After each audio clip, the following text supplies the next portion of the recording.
Good afternoon, everybody. Hope everyone heard the music there. Welcome to the Atheist Experience. I'm your host this week, Ashley Perrien, filling in for Matt Dillahunty, who is unfortunately sick this week. He should be back next week, though. As I said, I'm your host, Ashley Perrien, and with me this week, Don Baker. Hey, good to be here. Thank you for coming. Like old times being back. Yes. I've been off the show consistently now for 2 years. You come as a Yeah, co-host occasionally. I've been in it here a couple times, spotting on here and there, but not too much. So I understand we might be seeing a little bit more of you. That is very, maybe. very possible. Okay, good, good.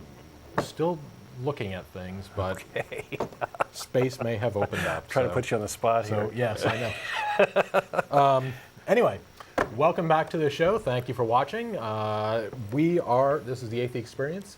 We're being hosted or sponsored by the Atheist Community of Austin, a nonprofit educational organization promoting positive atheism and the separation of church and state. We have weekly meetings every Sunday at Ventana del Sol on Oltorf and Burleson at 11:30.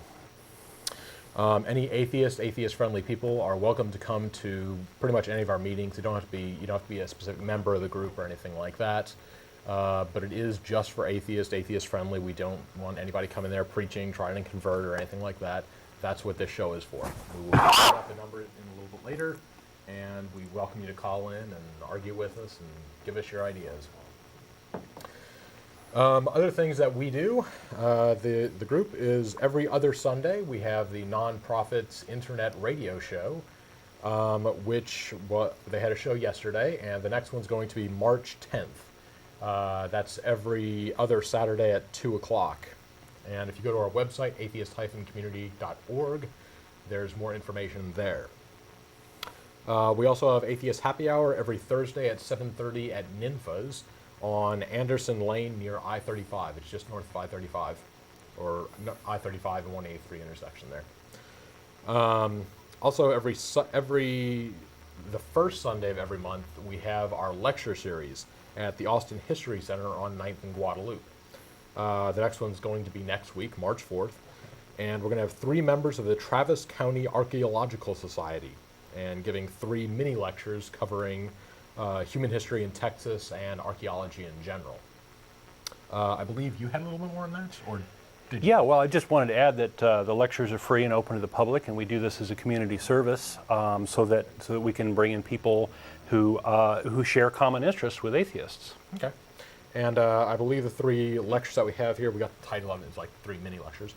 What have archaeologists learned in the first 13,500 years of Texas human history?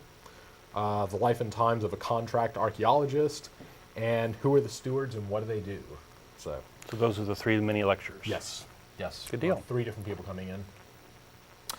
Also, final thing, after the show, the cast and crew, typically we go out to Threadgills on Riverside after the show. The show ends at 6 o'clock. We'll be there probably around 6:30, 6:45. And Riverside and Barton Springs. Again, open to any atheist-friendly people. If you want to come down there and meet some of us, we'd more than like to have you there. So, all right, that's it for all our announcements. Again, thank you very much for joining us. It is February 25th, and we are live. Again, we'll be getting calls in about a half an hour or so. First, Don.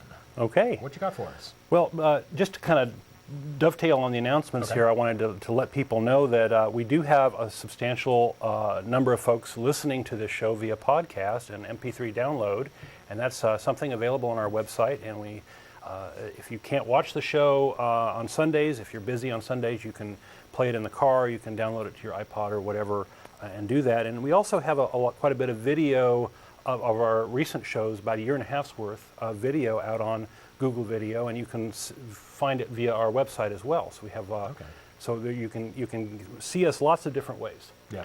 So let me start with my topic. Today I wanted to talk about Darwin, Hitler, and Martin Luther. And these folks are controversial folks, especially within the Christian world. And what brought this to my attention is that there's a band of Christians that are asserting that Darwin's evolution is the smoking gun of the Holocaust. And the Holocaust, of course, is when the Nazi Germany killed something like 6 million Jews and all sorts of other atrocities as part of their campaign during World War II. So we're going to take a look at these claims, but we're going to find out that the real influence was from Martin Luther and Christianity itself, and that influence, Martin Luther was the founder of Protestantism back in the 1500s, and you'll find out, I think, that most of what I'll say about Martin Luther, I'm willing to bet that most of the people in the audience don't have any idea about this. They don't have any idea about what their founder of their religion was like, and what he said and what he did. So hopefully we'll do a little education here. The theme of today will be with the willful manipulation of the ignorant through past and present, right? So you'll see that throughout the presentation today. So there's a group that's trying to make evolution seem evil through misinformation, okay? And they have tried to link Darwin with the Holocaust. And a recent example of that is a film created by James Kennedy of the Coral Ridge Ministries called Darwin's Dangerous Legacy. And here's a quote. Ann Coulter is stunned. How is it, she asked, that she could go through 12 years of public school and college and law school and still not know that it was Charles Darwin's theory of evolution that fueled Hitler's ovens? So there's a little promotional quote, right? And so the claim is that Darwin and evolution are evil, and they led to this devaluation of human life. So more specifically, the quotes are that the claims are that Darwin was a racist. Okay, that's one claim they're making. The second claim is that Darwin advocated eugenics, and he made the claim that evolution is about the preservation of favored races. Okay. So that's the second claim. The third claim is that Hitler liked Darwin, followed Darwin, and so on. And then the fourth claim they're making is that teaching evolution in our schools leads to murder. And they specifically refer to Eric Harris, who was one of the shooters in the Columbine murders in Columbine High School in Colorado, in Inglewood, Colorado, where I happen to have grown up. I didn't go to that school. And apparently Eric Harris had quoted Hitler and quoted Darwin, and it also was wearing a shirt that was titled Natural Selection. And I have to address that right now. That was actually a shirt about a video game called Natural Selection. It wasn't like he was like, anyway. So to counter these claims, they're still going to run with that. They're still going to run with that. Still a term that's used, right, and that's probably the big point of the show is that just a little bit of misinformation requires quite a bit of explanation to counter it and to address it. Yeah. And unfortunately, I have a lot of material here because in their 1 hour documentary, they've spewed out so much misinformation that really needs to be addressed. So that's what I'm here today to do. So the first claim, Darwin was a racist. Well, he may have been a racist. A lot of people at his time felt that people of different races actually had different abilities, and he was sort of a product of his time. He did not understand that humans were largely the same. Genetics was unknown. He did not understand that cultural differences or differences in culture can lead to differences in achievements by those cultures and these sorts of things. And this topic has really only been fully explained in recent times. If you take a look at Jared Diamond's Guns, Germs, and Steel, that is the subject of that book, and he does a very good treatment of it. And there's not too much about evolution. It has to do with various cultures having an advantage and keeping that advantage and influencing other cultures and killing out other cultures in almost an evolutionary way. Evolution is free of any sort of taint of Darwin's racism because evolution is about observations about the world. It's not about his opinion, right? So evolution is about how we explain what's going on in the world, and various other people have confirmed that, right? So it doesn't matter what Darwin thinks, right? Okay, the next claim, Darwin advocated eugenics through this favored races notion. Now, one of the subtitles of his books is the preservation of favored races, and what he meant by that was not different races of humans. He didn't mean skin color there. He meant traits in animals, including humans, that can be looked at in a demographic way and say, these are increasing in number, these are decreasing in number, and how can we explain that, right? How do things evolve? How do things change over time? So favored races has nothing to do with human racism, right? So this is another bit of misinformation. The next thing, let's see.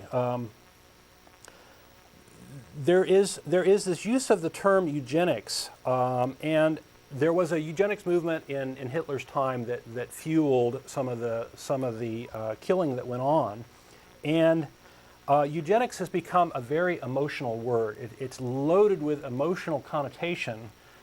It doesn't, and its meaning has drifted because of that emotional connotation. So eugenics really means good breeding. It means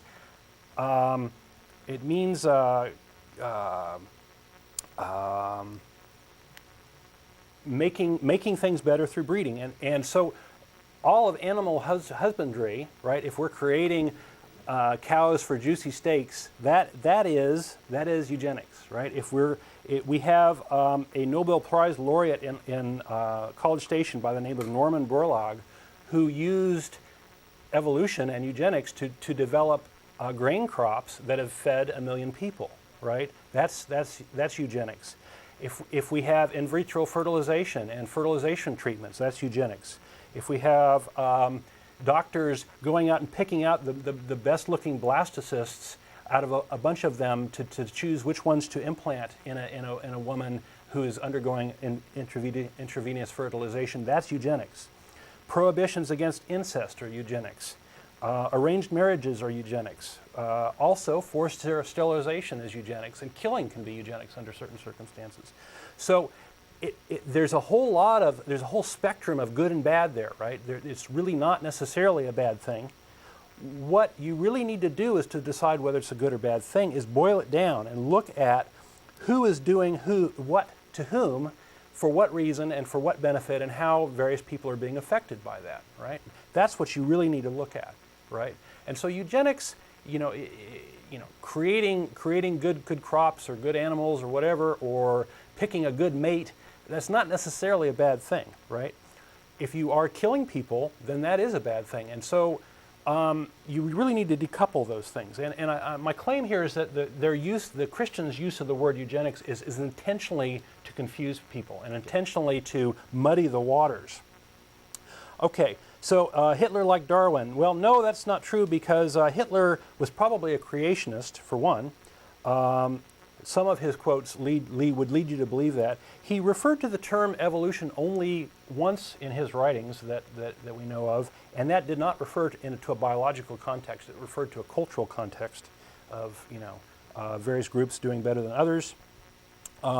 He was motivated by this notion of a divine right, or a notion that a particular race that happened to be his race, the Aryans, were better than everybody else, and everybody else should be exterminated, right? So it was really sort of a God loves us, screw everybody else, and that doesn't have anything to do with evolution. That has more to do with we're God's chosen people sort of notion that has done so much harm over the world. All religions have that to a certain extent. They It's do. just They do. How virulent are they in promoting that idea?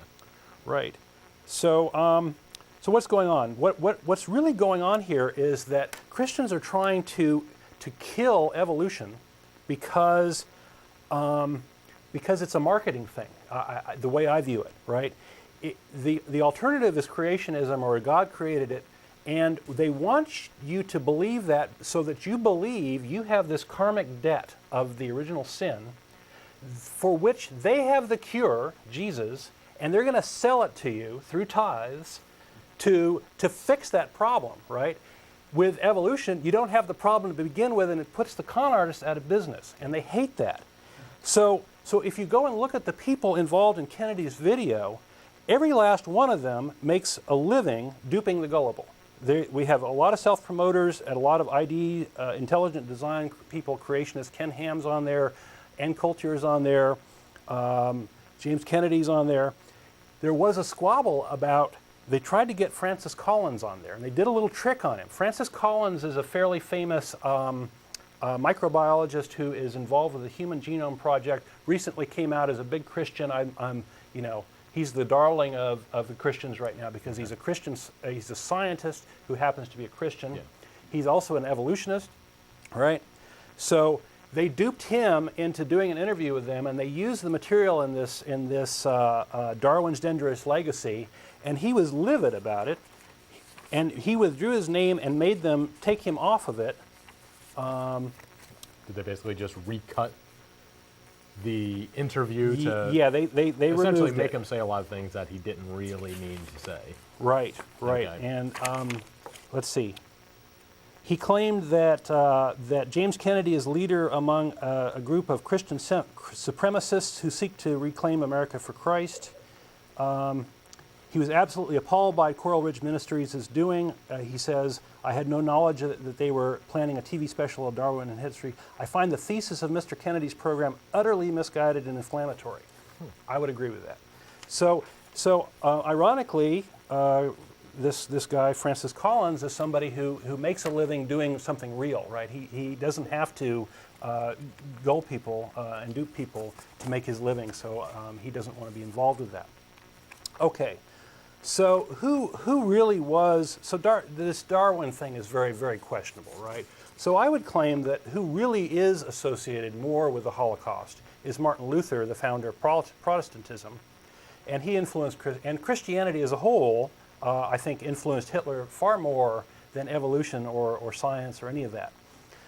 Martin Luther is a major embarrassment to Christianity. Yes. There's just no question about it. And I would say he's an embarrassment to humanity, right? And Christians should go out and find out information about him because he's pretty scary. Let me tell you a little bit about the time he lived in and a little bit about him and his theology. And his theology is relevant, right? His opinions are relevant because his opinions are based on his beliefs, which became the foundation of a dogma, of a religion, which people practice and people follow. So unlike Darwin, whose opinion doesn't matter, this guy's opinion does matter. Anyway, the Reformation was in the early 1500s, and it was based on the fact that the Catholic Church at the time was very corrupt.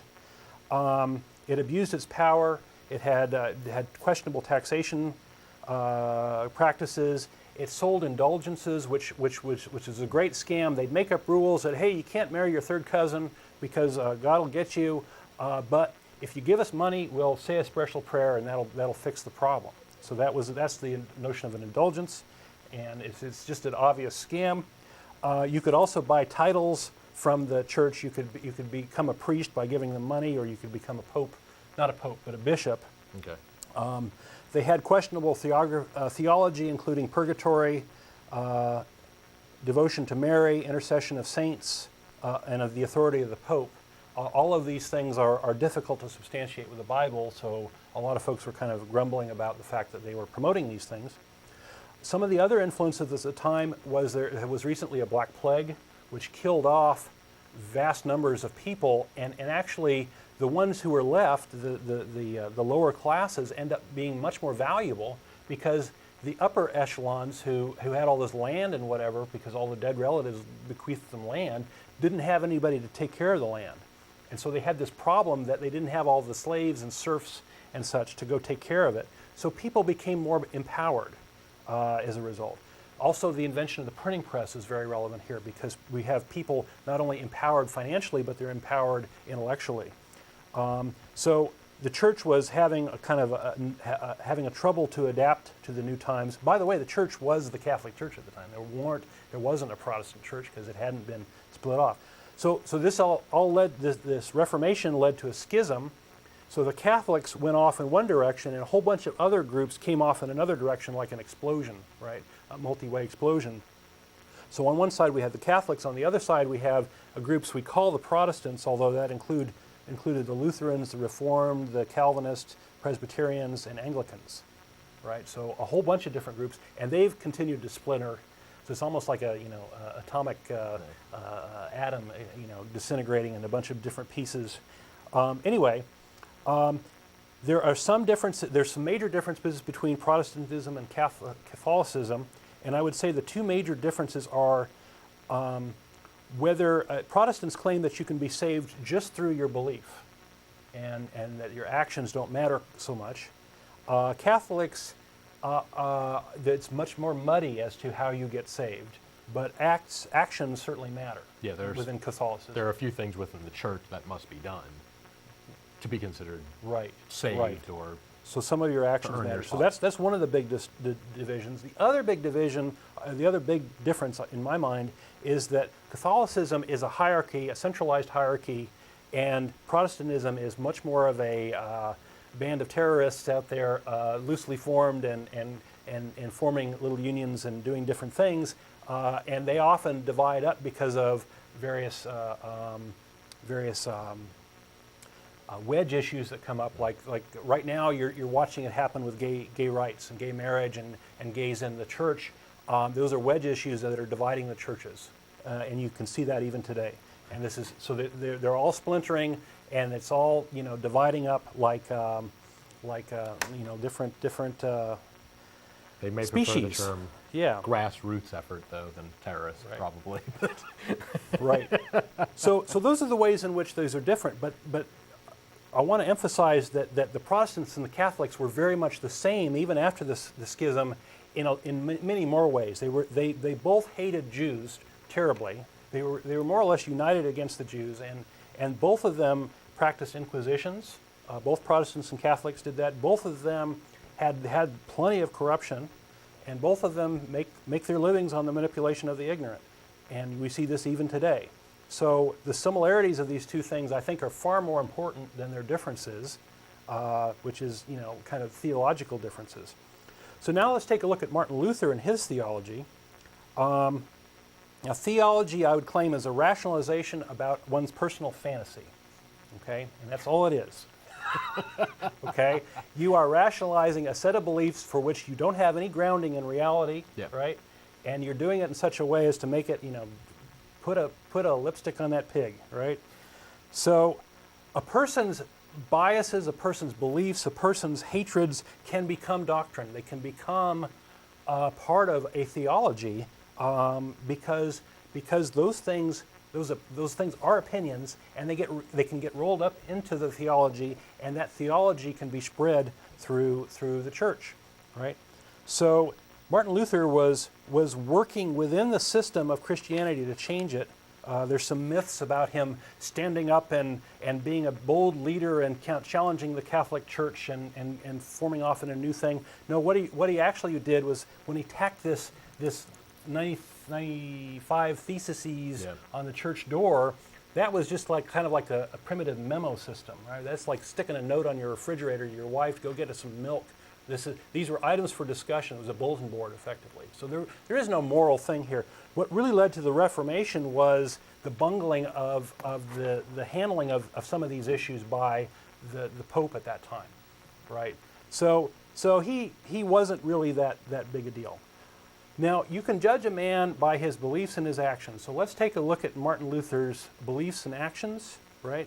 So we don't know just scads about his personal life. There's something about him being very constipated all the time.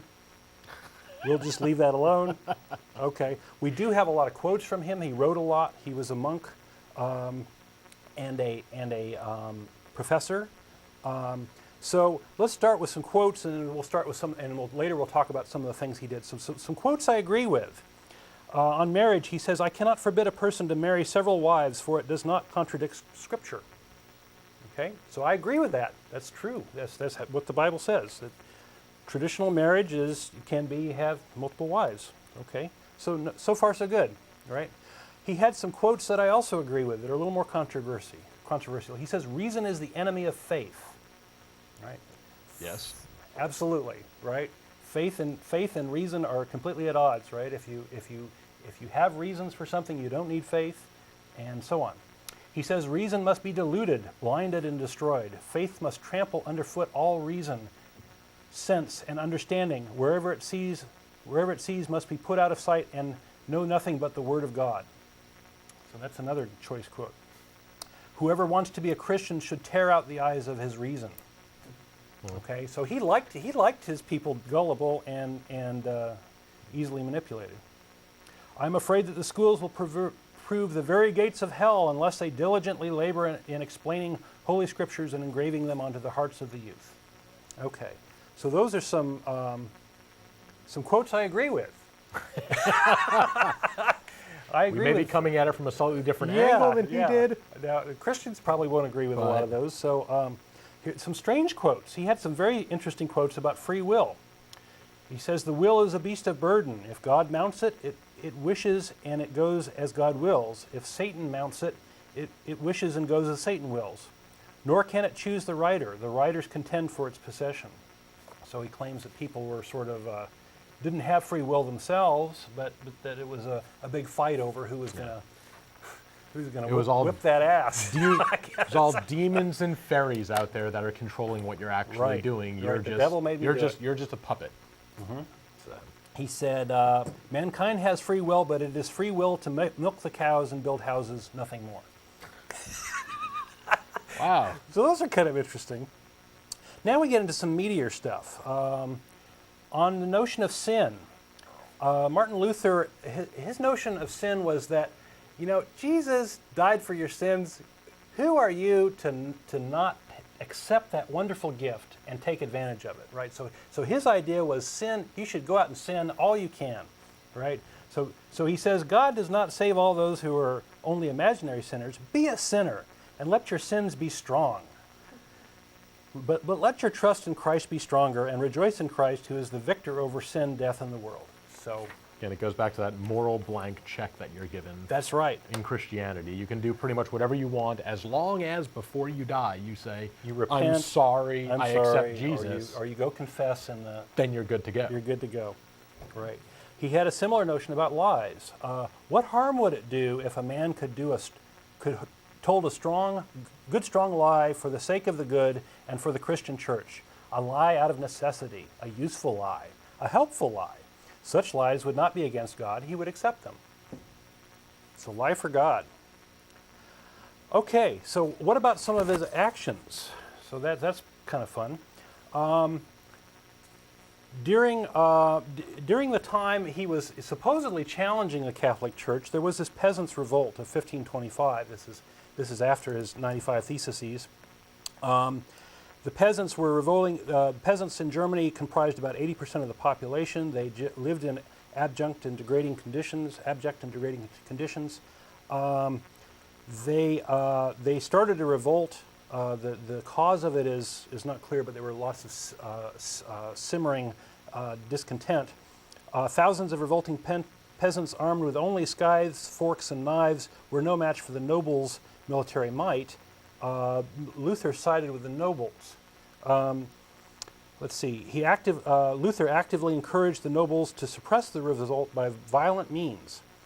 His pamphlet addressed to the princes and nobles, titled "Against the Murderous Peasants," he said, quote, "Let all that are able cut them down, slaughter them and stab them, openly or in secret, and remember that there's nothing more poisonous, noxious, and utterly devilish than a rebel." So he thought that the serfs rising up was some sort of robbery against the nobles who more or less controlled them. The peasants' revolt killed more than 100,000 people. So he was very clearly inciting violence here, and which led to the killing of a lot of people. The author of this article points out the irony of the fact that this guy, through his actions, ended up killing more Christians than were killed during the Roman Empire years before Christianity gained power, right? So apparently Christians aren't very valuable to Christians themselves. Now, let's get to the heart of the thing here. I want to go through a longer quote from Martin Luther, and this is much more serious, I think, or just as serious. He was a very, very famous anti-Semite, Jew hater, yes. Right? And he wrote a book called On Jews and Their Lies in 1543. I'm going to give you little paraphrases out of this quote.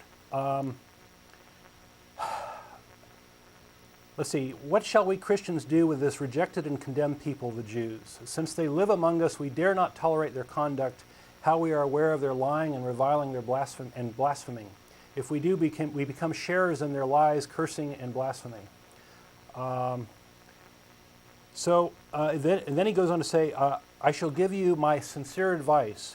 and he has a list of 7 things that should be done, according to him. First, to set fire to their synagogues or schools and to bury and cover with dirt whatever will not burn, so that no man will ever again see a stone or cinder of them. That's the first thing he recommended. The second thing, I advise that their houses also be razed and destroyed. Third thing, I advise that their prayer books and Talmudic writings in which such seeds of idolatry, lies, and cursing and blasphemy are taught be taken from them. Fourth, I advise their rabbis be forbidden to teach and henceforth on pain of loss of life and limb. So they can't pass it down their culture. Fifth, I advise the safe conduct of highways be abolished completely for the Jews, for they have no business on the countryside, since they are not the Lord's official tradesmen or the like. Let them stay at home. Sixth, I advise that usury be prohibited to them, and all cash treasure of silver and gold be taken from them and put aside for safekeeping. So they should be robbed. Seventh, I commend pulling flail and axe and hoe and spade and distaff or spindle into their hands of the young, strong Jews and Jewesses, letting them earn their bread and the sweat of their brow as was imposed on the children of Adam. And this is, this is some choice quotes from a whole book of anti-Semitic writing, and you can go on and read all sorts of stuff about that. So much for religion and Christianity specifically being something that you need to be a wholesome and forgiving and accepting kind of person. So many often say that, how can you possibly be good without religion? Well, right. Religion doesn't necessarily make you a good person. In his time, Catholics and Protestants alike believed that exterminating the Jews and making their lives miserable was what God wanted and what should be done to those people. So now let's take a look at Martin Luther's influence on Hitler. We're a live call-in show. Today is the 25th, and we'll be taking calls in maybe 10 minutes or so. Go ahead and call in, and you can get in the queue.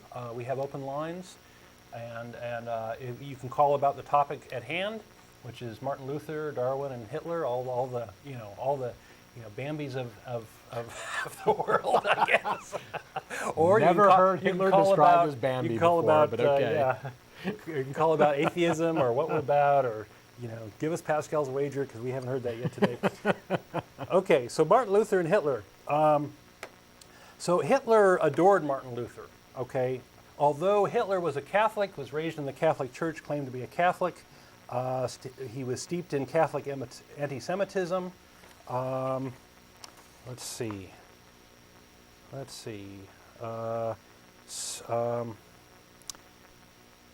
He says, this is a Hitler quote now, "I am now as before a Catholic and will always remain so." That's one of his quotes. He adored Martin Luther specifically for his anti-Semitic writings. And I want to, rather than go through all the horrors of the Holocaust, which are numerous, and I highly recommend people look into that, because it was really a very dark time in humanity. I want to focus on a time called Crystal Night, which is basically the beginning of the Holocaust. During this time, Jews were beaten to death. 30,000 Jewish men were taken into concentration camps. 1,600 synagogues were ransacked or set on fire, and Jews were beaten and killed. Fines were levied on people for crimes they didn't commit. Jews were sent out of the country or put in concentration camps. They were forced to work. And if you compare what happened in Crystal Night is, by the way, is called that because at the time, more or less, there was an indirect order that people should go out and destroy the shops that the Jews had. And they had these crystal glass windows. And among the most sort of visually graphic things that happened is all these windows were shattered. So there was broken glass everywhere, and that's why it was called that. And it was part of a pogrom. Now, if you compare the Martin Luther quote that I just gave, the 7 or so steps, to what happened in Nazi Germany, I mean, it's a one-to-one correspondence. Yeah. It is more or less, Martin Luther, the founder of Protestantism, was also the author of the blueprint of the Holocaust, in my opinion, right? So Hitler's eugenics was, was Martin Luther's creation, if you will. And so that's the big message of today. So Hitler's eugenics was the promotion of the chosen race, the Aryans, over everybody else, especially the Jews. There was the destruction of the races that seemed inferior. It was done in the name of God. Jewish stormtroopers had belt buckles that said God mit uns, which means God is on our side, God is with us. The Catholic Church never spoke out against Hitler, and they never excommunicated him. In fact, they blessed him, right? Because he was doing their dirty work. He was getting rid of those horrible Jews. So to wrap up here, the Holocaust, I would claim, is really a product of the worst ideas of both Christianity and Judaism, which is a little bit of irony. From Christianity, we get the hatred of the Jews. They're happy to have them exterminated. We get the blind following of authority, right? Believe instead of think, right? We get lying for God, which shows up in Martin Luther's quotes, but it was actually practiced very heavily by all of Christianity, right? From Catholicism specifically, we get the hierarchy and the authority. We get money and blessings that came from the Catholic Church during the Holocaust. We get the fact that Hitler was never excommunicated. I should also throw in that our current Pope was a Nazi youth. Protestantism, from Protestantism, we get the fact that deeds don't matter and God will love you no matter what horrors you create in the world, right? We get Martin Luther's hatred of Jews, specifically, which became a blueprint for the destruction of the Jews. From Judaism, the irony is we get racial purity is a Jewish thing. This divine right is really sort of a gimmick that says God loves us above everybody else. And any drooling, slack-jawed bunch of thugs can delude themselves into thinking that God is on their side and God is blessing them and they are special in some way. If you look at the Aryan websites today, the KKK, it's all that language, right? And that's one of the themes of Judaism is that they're blessed people, and gosh, it's a gimmick and it can be used against you. We have the mixture of church and state, which is a bad thing, and this is something that we speak out against as atheists all the time. That was very much intertwined in Hitler's time and contributed to the Holocaust.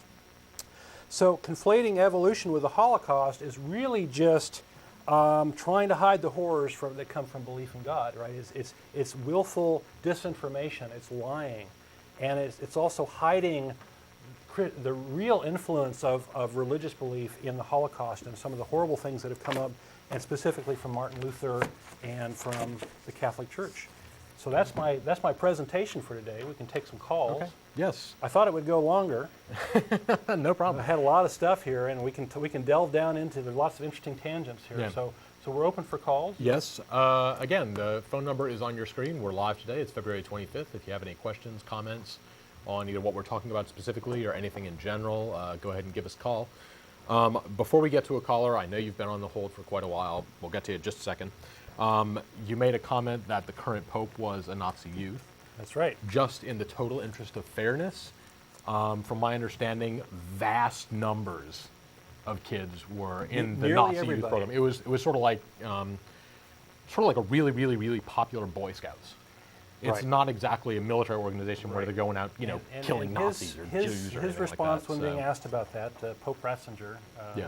Pope Bambi or whatever they call him, was that everybody was doing it. Exactly. I didn't inhale.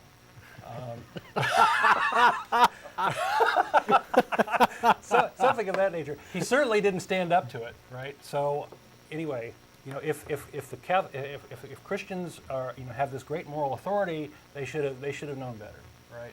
yeah. So, yes, that's true, but I don't really buy it. It's not a complete write-off, but again, I'm not It's a one mitigating to, thing. I'm not one to say that he was a Nazi youth. He's a Nazi.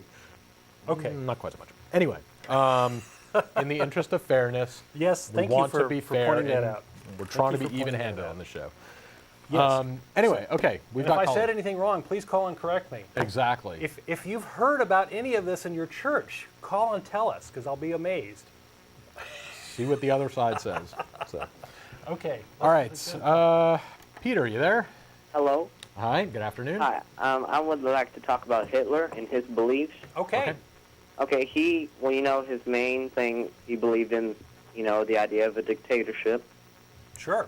And When his you're a second dictator, goal, you believe in dictatorship. and his second goal to end the Jewish population.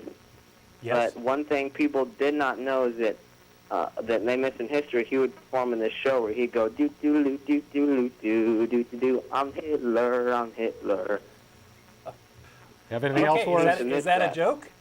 No, I'm serious. Okay. Okay. He was a performer, Okay.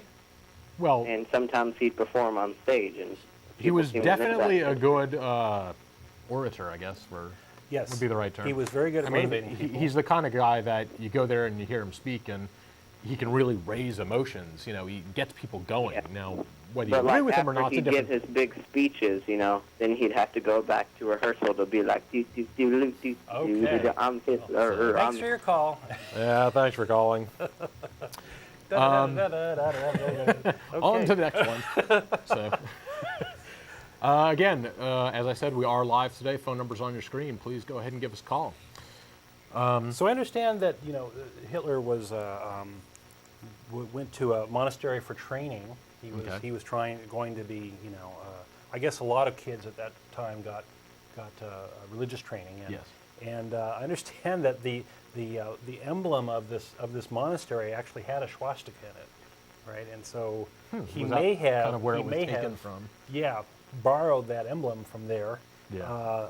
It's not clear, it's just a symbol, right? Yeah. The symbol has gotten its meaning over time through Hitler's actions mostly. But Of course. Yeah, I've but heard I thought that was symbol, interesting. That kind of symbol has been used throughout history for lots of different things. Yes, in the that's past. true. That's true. So it it's- has so a it's not longer like- history that so didn't it- have anything to do with. So it wasn't a Nazi White publicist supremacy or anything like who that. came up with it and Yeah. publicized it. So, no. But Oh they did get boy! it out So there. lots of big topics. Yeah, Hitler has a lot of quotes. He often referred to biblical themes and such in his quotes, and I got tons of them here, and a lot of them are creepy, and a lot of the Martin Luther quotes. If I mixed them up, you might not be able to tell them apart. I do want to go over quickly, though, what you had mentioned earlier about saying Darwin's opinions and ideas don't matter as much versus Luther's. Right. And basically, because it's the difference between science exactly. and theology. Hitler right? came, or Darwin.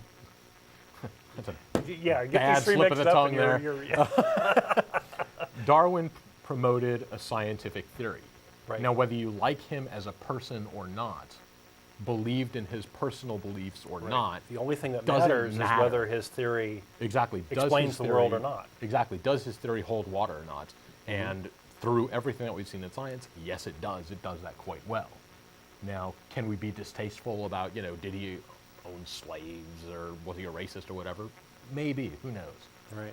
Well, some But of our founding fathers owned doesn't slaves, matter. so Yeah. even though they had various Exactly. ideals, they Exactly. sometimes didn't live up to them. Exactly. We kind of like that whole founding fathers idea, but we take that certain things about them and put those off to They the side. were and- human too, and they lived Exactly. in a particular time. And Exactly. So yeah, I mean, his personality and his personal flaws can kind of be shoved to the side because, again, we're not interested in what he thought as a person. right. Now, there is a little caveat to that: is that sometimes a person's passions and interests will guide them in where they look.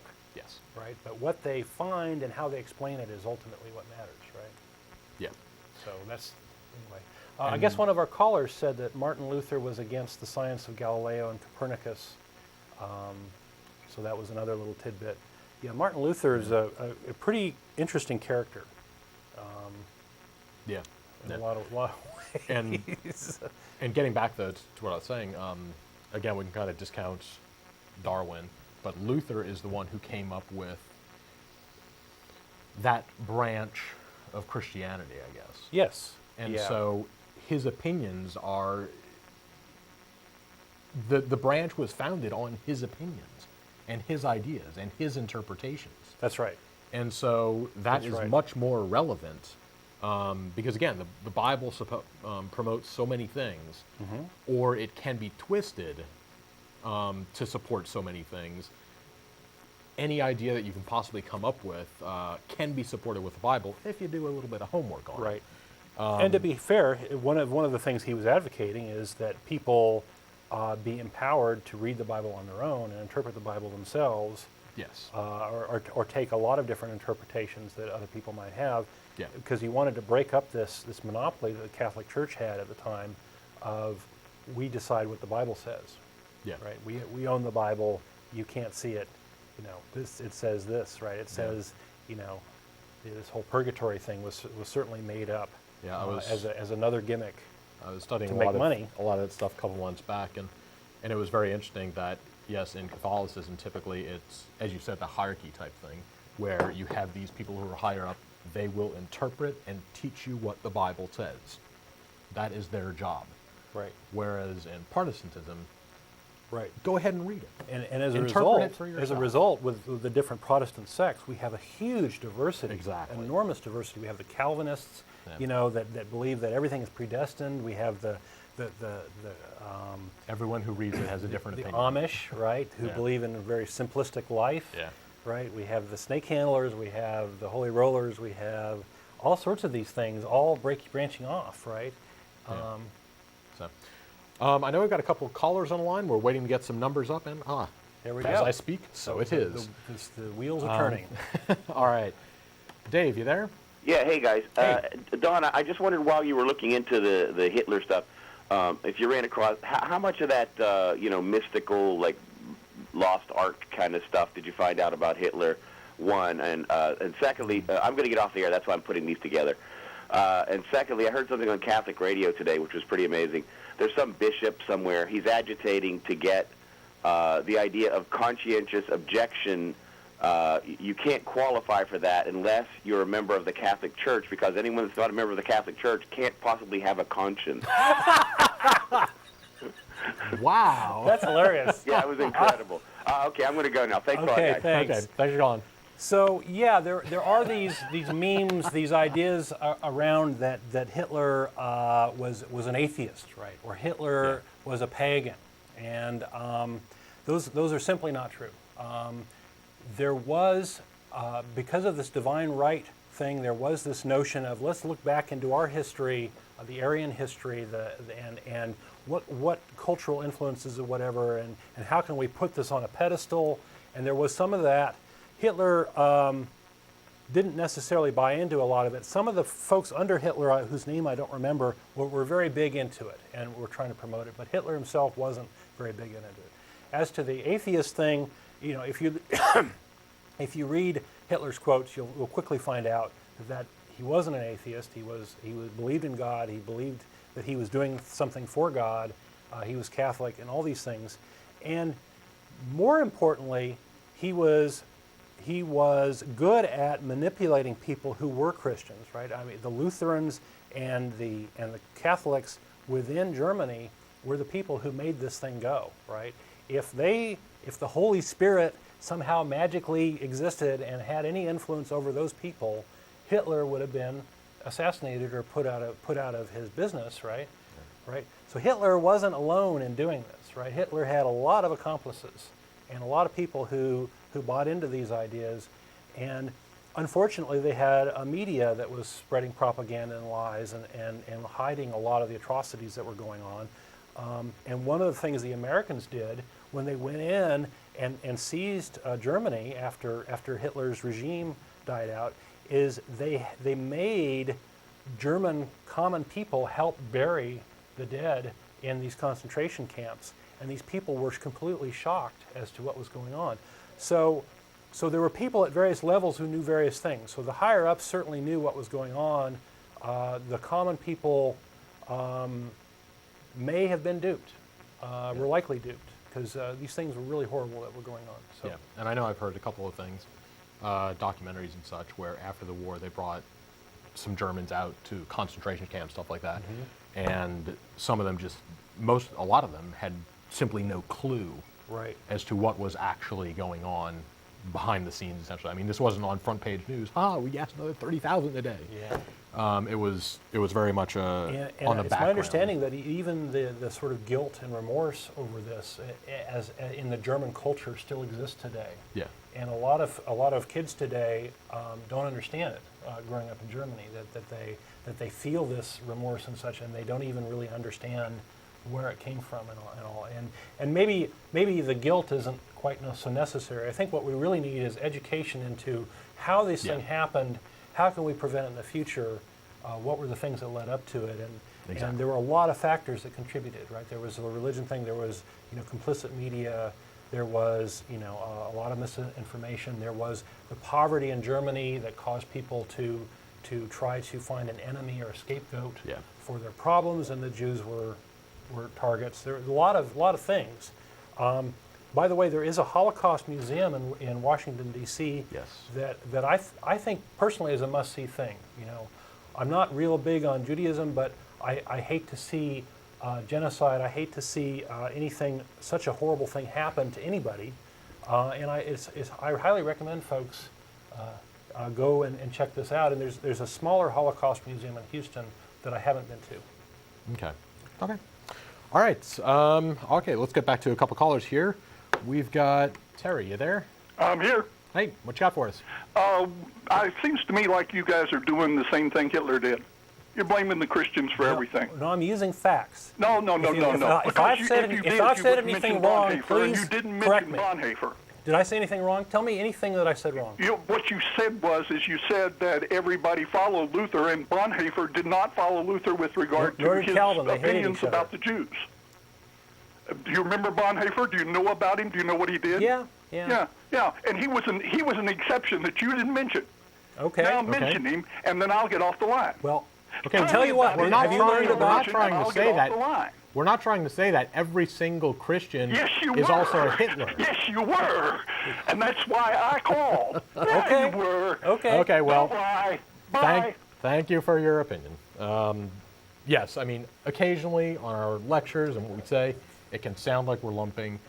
In something like this, I don't think that's quite the case. Well, and this if that's what it hatred of sounded the like, Jews was our pervasive, apologies. and it was part of the theology. And yes, there were different subsects of Protestantism that took different directions. There was even a humanist version of Protestantism that really didn't like authority at all, and I don't think they went that direction either. Yeah. But if you're going to hold this great leader up as your leader. great guy, right? As your founder of your religion. Yeah. Gosh, wouldn't it be nice to know what he thought and what he did? Yeah. And I don't think a lot of Christians know that. I don't think a lot of Protestants know about Martin Luther. Yeah. And we also know that. So we appreciate your call. And we also know that ideas have changed over time. There were a lot of people that initially probably founded Luther and agreed with a lot of what he said and were, as nasty as he was. A lot of them weren't, and obviously over time that has gone down significantly. Mm-hmm. Not many Christians are out there, promoting the slaughter of the Jews or anything like that. Right now, it's like we're a Judeo-Christian culture. The Exactly. Jews are our little buddies. Exactly. Now we're all friends. Now we're all friends. And this is largely due to the embarrassment of World War II and the Holocaust, right? Is it's trying to make amends, and now I guess these two groups are ganging up on Islam. Yeah. And that's how things are played now, right? Yeah. So instead of the Protestants and the Catholics ganging up on the Jews, now it's the Jews and the Christians ganging up on Islam. Yeah, the It's like, Islams. oh boy, just what we need. Another one of those. All right. Let's go ahead and take a couple more callers. We have got Max. You there? Yeah, I'm there. Hey, what you got for us? All right. Well, I just wanted to point out some of the historical facts you were talking about. A lot of what you're saying is true. Hitler did use Christianity to manipulate Germans and other Europeans in the occupied territories. But when it came down to it, Hitler was not a Christian. He did not believe in Jesus. He publicly denounced Jesus as a Jew in his writings. He said he thought it was absolutely nuts. Why would he care if he wasn't a Christian? Hitler hated the Jews, and Jesus was a Jew. And he even said that he thought it was absolutely nuts that a bunch of Europeans are running around worshiping a Jew. Okay. He was Well, openly I'm sure he hated associated with Jews the so Thule much that Society, was which was a causing black some magic trouble for sect him. in Germany. A lot of what you're saying is true, though. He did use Christianity to manipulate people, but to Well, say I'm that sure Hitler that was a Christians practicing today would like to Christian- disinherit him. You know, what about this whole thing of him never being excommunicated? What's with that? Well, the Catholic Church did have a lot of complacency going on in Europe in the wartime period. In the United States, it was not that way. Catholics, Protestants, all kinds of Christians and Jews from all over the United States were denouncing what was going on over there.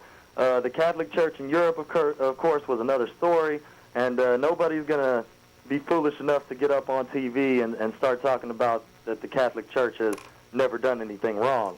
I mean, obviously. You know, that's why we have Protestantism They do want to today. keep it hush-hush, don't they? Yeah.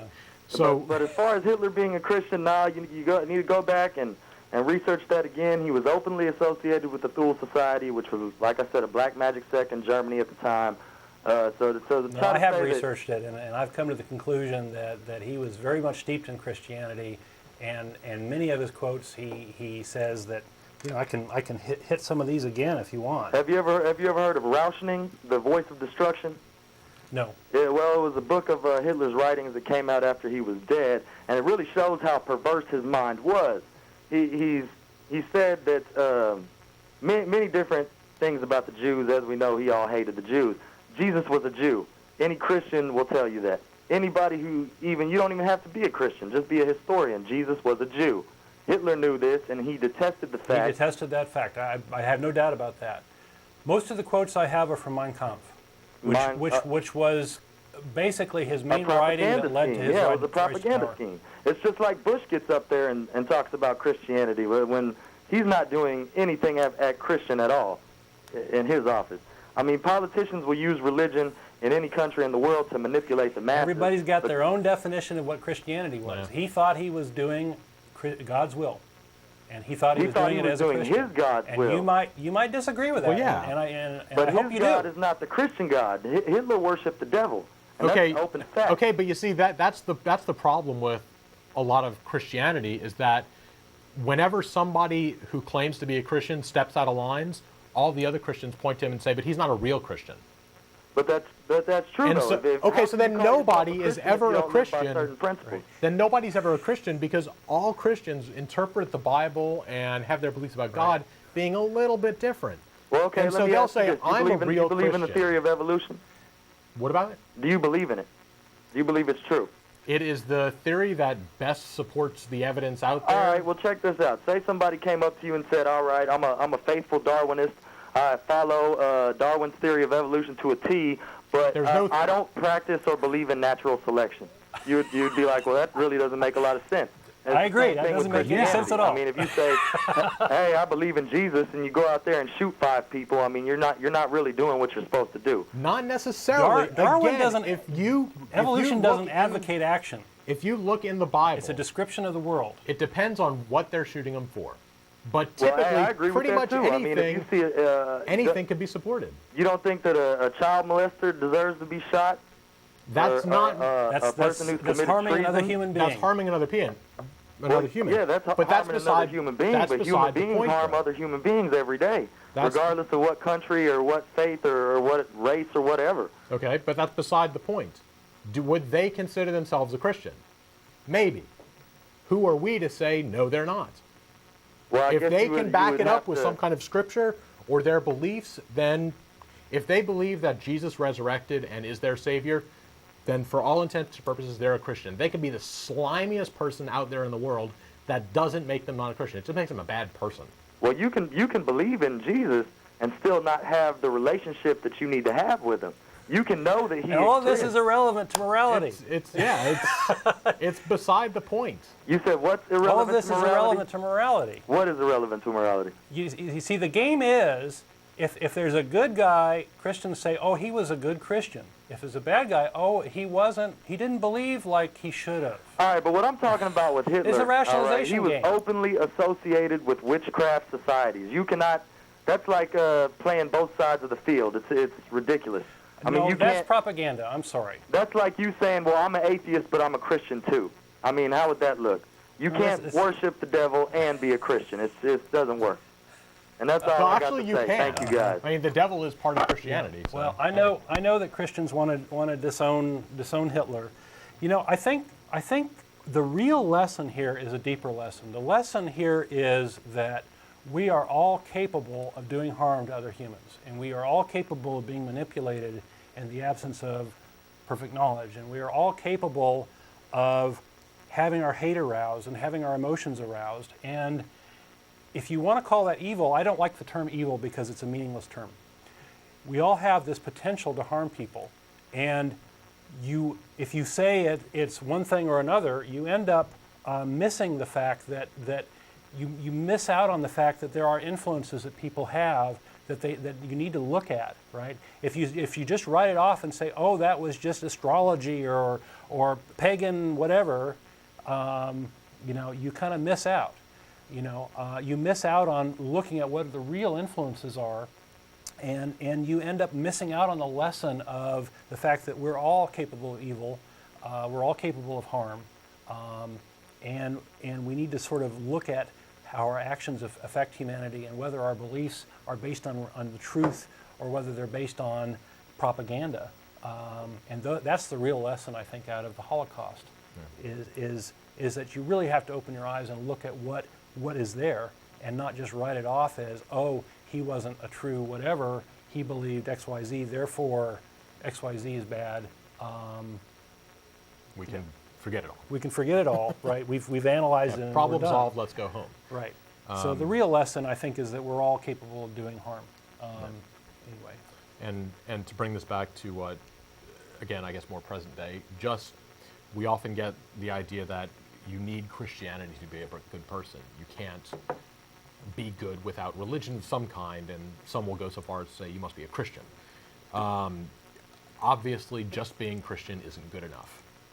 There are lots of Christians out there who do very bad things, and to automatically say that, well, any Christian who does a bad thing isn't a real Christian leaves it up to interpretation, and basically that means that anyone who calls himself a Christian can dictate what a real Christian is, and it's a mind game. It's a distraction from what's really going on. Yeah, right? it's basically that's everyone. What the last caller was doing. I It's think. everyone trying to say, well, if everyone would just act the way I say they should, then it would be then it wouldn't be a problem.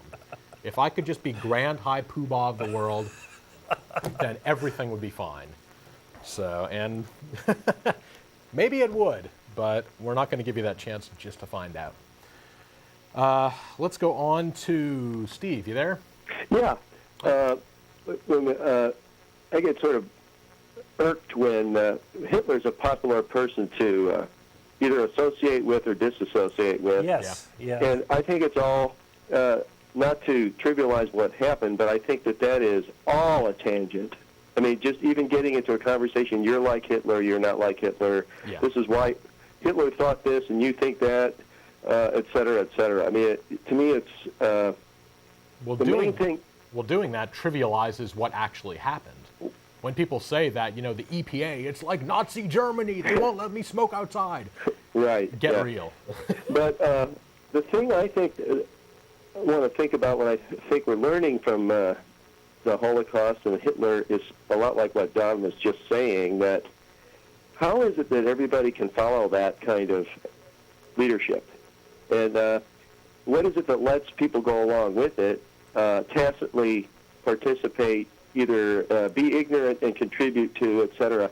And I don't believe there's anything peculiar about the German people. No, not at all. No. This is an unfortunate human trait, I would say. Right. That we're all have the potential to be gullible, follow along, not to think when we should be thinking. And Hitler was just sort of a really bad example of what can go wrong when that happens, right? Right. This thing happens all the time in lots of different things, even today, throughout history. So I would agree, yeah. In a sense, there's too much emphasis on Hitler. Well, but one of the things that The problem isn't there. It's a bigger problem. how do you detect that you're being led or led astray? Well, to me, the whole idea of being able to be led, to be a member of a flock, which kind of comes from the Christians, I guess, but this doesn't have to do with just religion. It's anywhere where you're kind of assuming that, well, this must be a good idea, everyone else is doing it, a good idea. These people I haven't realized yet. It's too much for me to find out what's wrong with it. All kinds of things, and if we don't look out for that, then we can make Hitlers, right? Or we can allow people Absolutely. to be Hitlers. Absolutely. I think what needs to happen, and I think a sign, one thing that can be taken to say we're going down that dangerous path is when you start silencing different opinions. You may not agree with those other opinions. Most of our viewership probably doesn't agree with us. Right. But if you disagree with someone, that's very different from saying you're not allowed to speak. Yeah. Right. We will I would say silence the same your thing voice. from a different angle, actually. I would say that education is the important thing, right? Education, You have but to. it allows, let me just Yeah, take go ahead, go off I'm sorry. here. If you start silencing other voices, you're allowing the Bias one to kick voice in. to get louder and louder and louder, and it basically feeds back onto itself, and it goes off on this horrible tangent over here, whereas differing opinions at least keeps it somewhat on track. There's the freedom of speech part. There's also the I want to believe I'm a good person motive. And once you've associated with somebody part of the way down a road, and you realize it's harder to suddenly go, what we've been doing is bad, and we need to change our ways, because you're sort of invested in it. Yeah. And that is not just them, but it's you are now have to kind of accept a certain responsibility for things that have gone on. I mean, so that's a difficult thing to do, and so we have to be really watching out for these things all the time. Yeah, we're all humans. We can make mistakes and Yeah. say, oops, Well, I yeah. went too far. Yeah. And one thing nice, bringing it back to the science and the Darwin, I mean, at least in the realm of science, in terms of what's right behavior, it's a little bit difficult to do experiments, and so, but directly anyway. But where have we made mistakes? I mean, that's the nice thing about science. Let's see if we can. It's a whole game of let's find the mistakes we're making. Yeah. And just keep doing that and refining what we're doing, and that is the best path to correcting things. So, Right. Right. So I would amplify that. One of the great benefits of social psychology is to understand the types of things that humans are motivated by or affected by, these sorts of things, and the types of mistakes we can make, and be aware of those things, because that's a type of education that helps us mitigate these problems. yeah. Thanks for having a show. Oh, thank Okay. you. Thanks for calling. All right, phone number's on your screen. We've got an empty line, so if you have any questions or comments, please go ahead and give us a call. Let's go on to Mike. You there? Yes, hello. Hello. I want to think you've successfully shown that Darwin is not correcting the way to Hitler, and that Luther. You're breaking up a little bit. I guess you're on a cell phone, right? Yes, I am. Okay. Can you say that all again, please? I'm sorry. Well, you've shown successfully that Darwin is not connected to Hitler, that Luther was, and I just think that you should explore that surrounding Hitler, the philosophers of the 100 preceding years in Germany, Hegel, all the way through Marx, which led to the rise of Marxism, Okay. and that there was a religious and establishment reaction to it, which is what I think really gave rise to Hitler. Well, it's a big and complex subject, right? Because you can't just pluck out a person in history and talk about him without having an appreciation for the culture he lived in or the person lived in, and these sorts of things. And it would be Yeah, pretty I know much you a did a lot of full-time job research. doing that. Thank So you. I'll admit that since I just spent a couple days researching the subject, I'm just scratching the surface. There's a lot more there. I understand that World War I and how that left Germany was a big influence as well. The economic thing was a big influence, and as you mentioned, the philosophical thing was also very important. Yeah, it was sort of a transition from royalty to capitalism, and Marxism was a challenge to it, and I think that, and the challenge to the religion, which is associated with both royalty and capitalism, with the establishment, and that is what gave rise to Hitler. And Well, it may have contributed. Yeah, I mean, again, as he was saying, the society as a whole and history in whole did it. The early religious history, the economics of the country, the previous leaders, World War I, it all played into it to a certain extent. We're kind of focusing on one specific area here. Right. I think you've done that easily. You've shown that while the religious figure was somewhat religious behavior, the scientific figure was not. I think the next one up the line that might be like Hitler would be, I think his name is Haeckel, not the pronunciation, who was a biologist, and I'm somewhat chagrined that he was considered to be a pantheist.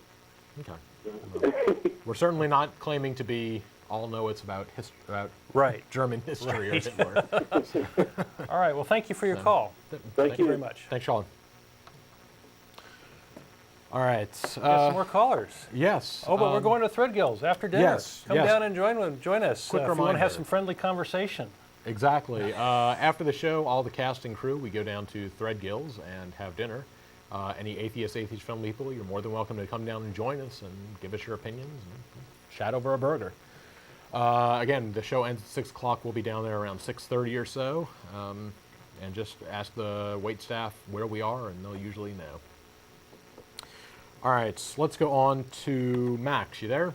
Yeah, I'm back. I just wanted to say, before I made a comment, that even though I don't agree with y'all, I do respect y'all's free speech rights, and y'all should be allowed to say whatever y'all want to say. It should just be between you and God, and it's not nobody else's business. Okay. But Thank you. As far as Free speech is definitely something that makes this country great. absolutely, and it's something that's unique to our country. And as far as you saying the German people were not peculiar, Hitler was not the first dictator in Germany, by far. And the Germans have repeatedly, for centuries on end, chosen to live under dictatorships, and military dictatorships, a royalist dictatorship, whatever. The Enlightenment period that eclipsed Britain and France and their American colonies during the 1700s barely touched Germany. They did not get a lot of the basic human freedoms that the rest of the world got, or the rest of the Western European world got anyway. And I think that should be taken into account. Yeah. Thank you very much Definitely. for that correction. And, that's one more thing. What you guys are doing, though, equating Nazism to Christianity is just as shameful and dirty as these idiots who try to compare communism with Judaism and equate those. It's absolute nonsense. I've pointed out how a Martin Luther quote became the recipe for the persecution of the Jews, and you can argue that wasn't the case, right?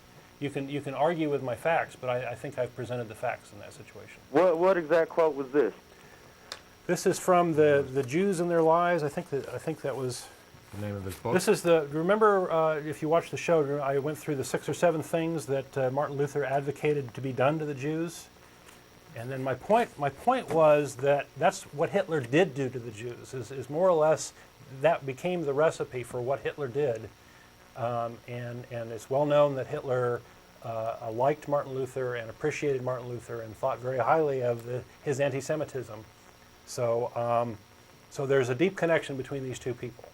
Well, Hitler also thought very highly of former American presidents who had exterminated the Indians. That doesn't mean that he favored us or our values at all. It just means that Hitler liked to exterminate people of other faiths and races, and he would use any means available to try to get that across to his people. It doesn't mean he necessarily agreed with Martin Luther any more than he agreed with, say, U.S. Grant.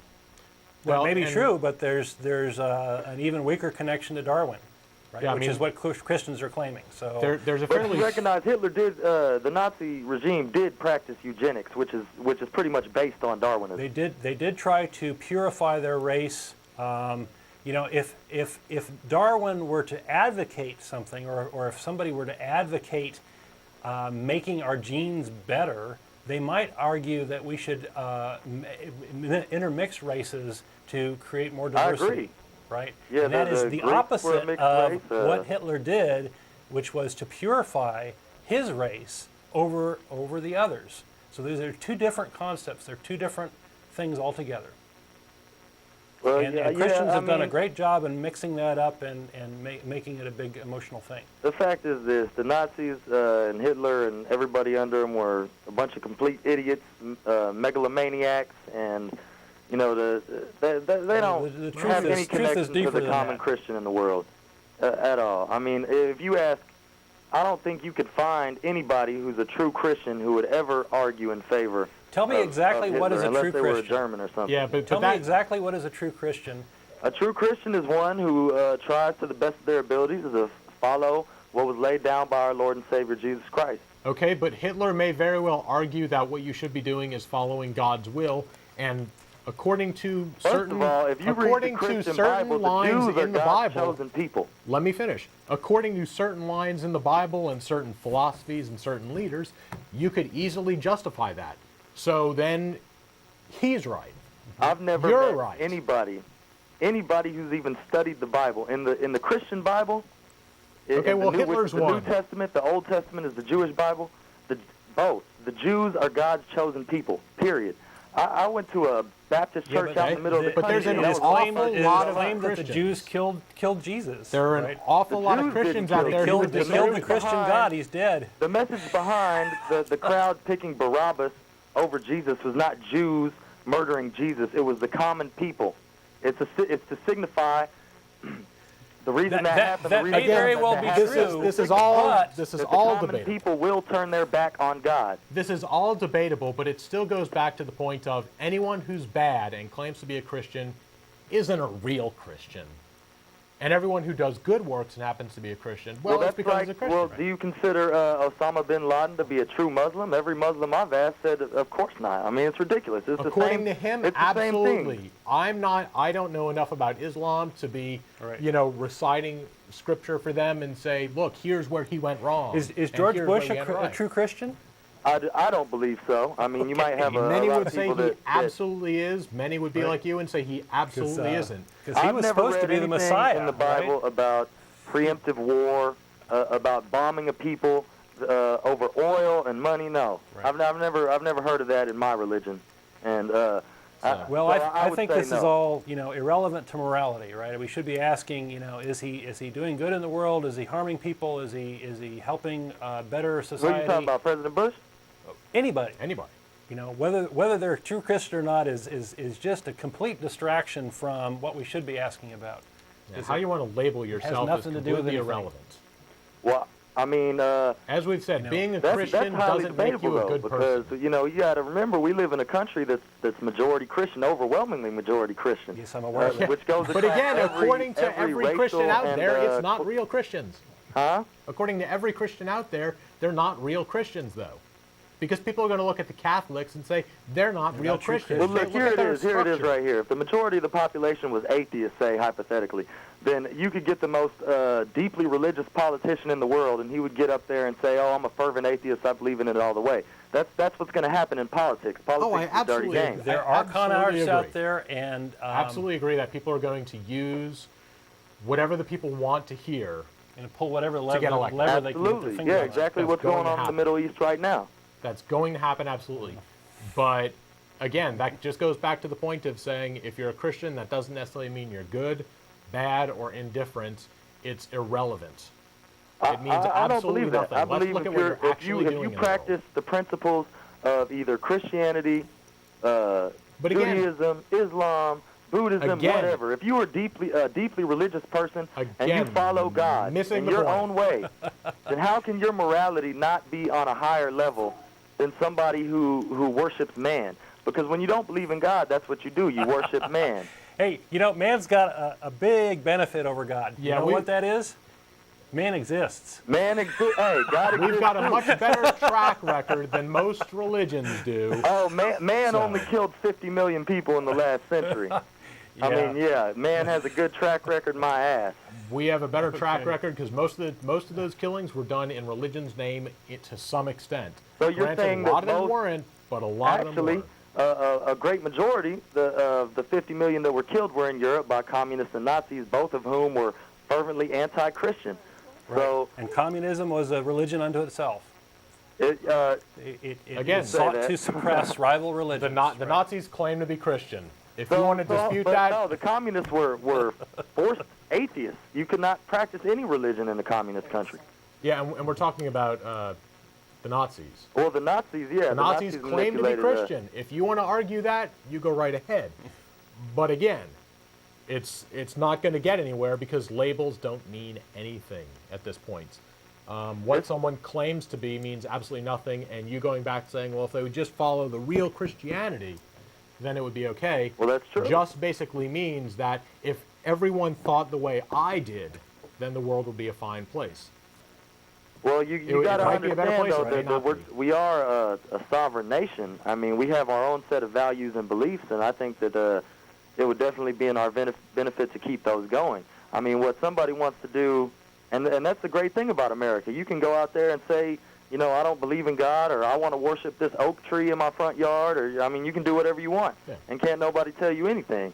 But to try to tell a majority Christian nation, and you got to understand, all along class lines, ethnic lines, the majority of everybody in America is Christian.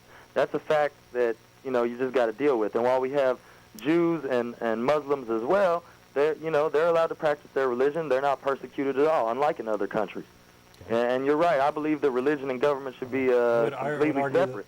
As there far are as that incidents goes. of persecution, but to say, by and large, no.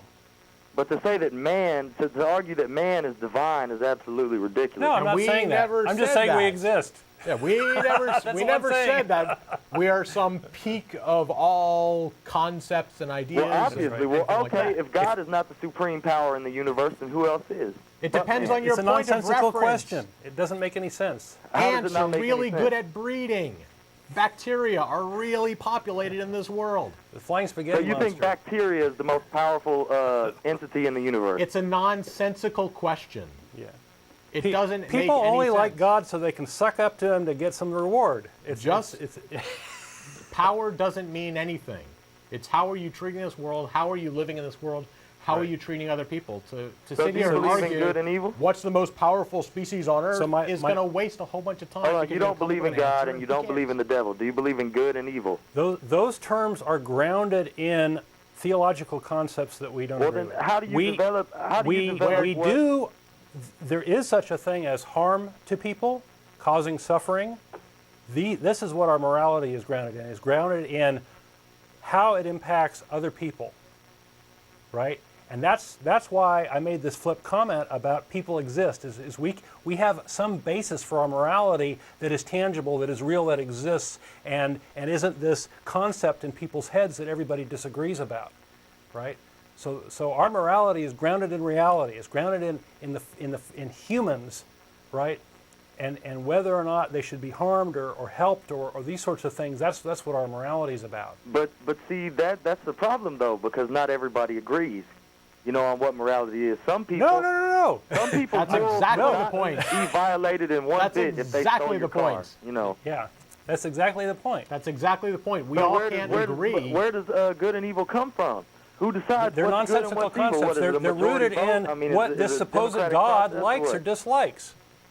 It's based on the majority's likes and dislikes. No, it's based. No. No, good and evil is based on the likes and dislikes of some sort of supreme being, the nature of which nobody can agree on. So it's not grounded in anything that concrete or anything sensible. So you can't. The good and evil are meaningless concepts. If it's so based on- you don't believe that any person ever walked the face of the earth is evil? It's based on. I believe that there on- are people who have great potential for harm and have no empathy for others, and those sorts of things. And if you want to label that evil with the knowledge that that's just a shorthand for this concrete, tangible thing, that's fine. But it has nothing to do with supreme beings and devils and little horns and that sort of thing. Forget it. So you don't believe that people face judgment when they die? No, Not at all. no. Not the way. So you what do you believe in? I mean, there has to be something. Karma? You don't believe We in karma? believe I mean, in what do you believe a concrete reality that exists and we can understand through our own efforts. Well, all right, just about something that's common to every religion, again, across the world is the idea that what goes around comes around. Do you believe in that? Yes, because if I beat up Ashley here, he's going to be hurt, and he's going to turn around and do the same thing to me. No, they're that's not real- what I'm this This is talking about. social I'm talking contract about theory. if you beat up- Read about on social contract theory. That's how it works. What I'm talking about is if you beat up Ashley right there and then you never see him again, but 5 years down the road somebody comes along and beats you up. That's what I'm talking about. Yeah, Well, this and is that- ultimately the basic rooted theory in of our karma or human whatever you wanna empathy call for it. each other. It's in Yeah, our it depends genes. on what kind of world do you want to live in. I'm If you want to saying live in the one that's- where you can beat people up and not be responsible for it, Well, I think two probably men not should gonna be work able that to go well. ahead and fight if they want to. I mean, I don't think they should be arrested if both of them consent to fighting. I mean, if you come up and just start wailing on somebody, then that's a different story. But if two men are in a heated argument and they want to take it outside, what's wrong with that? We live in Texas. Come on. I mean, I'm serious. again, what kind of Maybe so. society do you want to live in? Some people would say that's perfectly fine. I'd like to live in a Some would free say not so society where much. we can all express So. our ideas and not be Persecuted. And that's, Exactly. and Wonderful. That's more or That's less the the kind of society we wanna that live that into. we're in. So, kudos to that. So, but hold on, back to what you were saying. So you're saying that in no circumstance would you ever hit another man? I mean, besides self-defense, if there was an impending threat. You know, you can construct convoluted mean- scenarios where I might answer that question one way, but I'd say in general, no, I wouldn't try to harm Yeah, another I mean- person intentionally. Again, So you've never just one gotten into an argument difference- with another guy. One and difference. it's We're going to just- let you go. We're going to let you go after this. One difference with the morality that in general we share, and in general religion shares, is that we can look at each situation and say what is more than likely the right thing to do. What's going to help the person or hurt the person more? Whereas a lot of religion is based on don't the do divine this. will of God. No, Right? it's based. God'll get you. It's based on something where you don't think, you just follow the rules. God says don't That's kill, not true. therefore I don't that's kill. absolutely ridiculous. You're supposed to have a personal That's relationship with God. Basically what it says. But like I say, we're going to let you go here. We've got one or two more callers to go. Oh, All right, No, we man. don't Well, have y'all time. have a good one, man. I'll pray for y'all. Like I said, Okay. thanks for calling. Thanks. We'll think for you. That's our pat response to that. Yeah, I mean, it's always this talk about you should have a personal relationship with God. But again, as far as we're concerned, that's just a personal relationship with your own mind. Absolutely. Sit there and think about things, and they're going to determine that God told me to do this. No, you just sat in bed and talked to your ceiling for a little while, and your ceiling told you to do that. Not the same thing. So no, we don't believe in karma in the magical sense.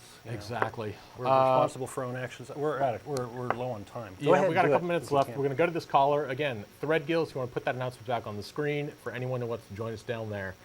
And let's go on to Al. You there? Yes, I am. Hey, you got 2 How minutes. you guys doing? Personally, in America, I think the biggest religion is the automobile. Amen, brother. Capitalism is our religion. That's right. Everything that people do, it seems to me, is that relates to the automobile. Well, I brought it out to Yeah. capitalism. I mean, And I yes, don't know yes, if we you do call love it our religion. our cars. Personally, I'm agnostic.